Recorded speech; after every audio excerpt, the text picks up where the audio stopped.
नमस्कार बच्चों, कक्षा 10 के सभी बच्चों का हिंदी की ऑनलाइन क्लास में स्वागत है। तो गद्य खंड से पाठ 12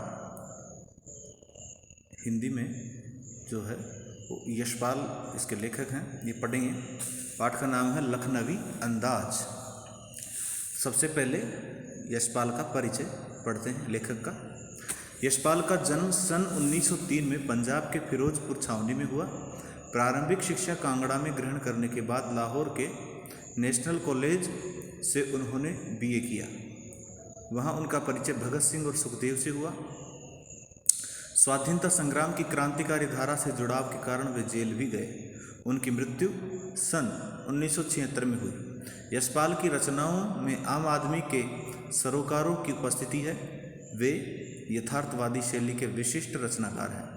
सामाजिक विषमता, राजनीतिक पाखंड और रूढ़ियों के खिलाफ उनकी रचनाएं मुखर हैं। उनके कहानी संग्रहों में ज्ञानदान, तर्क का तूफान, पिंजरे की उड़ान, व दुलिया, फूलों का कुर्ता, ये इनकी रचनाएं हैं।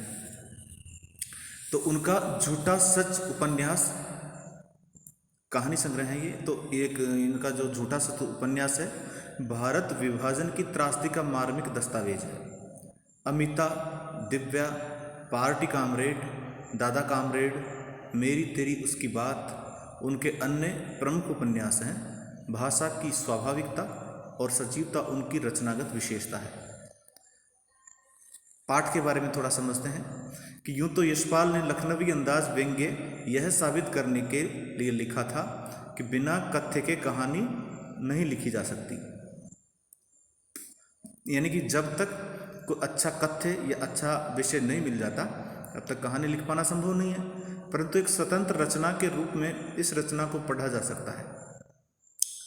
यशपाल तो जिस बिना विषय की कहानी नहीं लिखी जा सकती, इस पर अपने विचार उन्होंने प्रस्तुत किए थे। तो एक स्वतंत्र रचना है ये, और इसे व्यंग्य भी हम कहते हैं। व्यंग्य विधा में लिखी गई ये रचना है। तो यशपाल उस पतनशील सामंती वर्ग पर कटाक्ष करते हैं जो वास्तविकता से बेखबर एक बनावटी जीवन शैली का आदी है।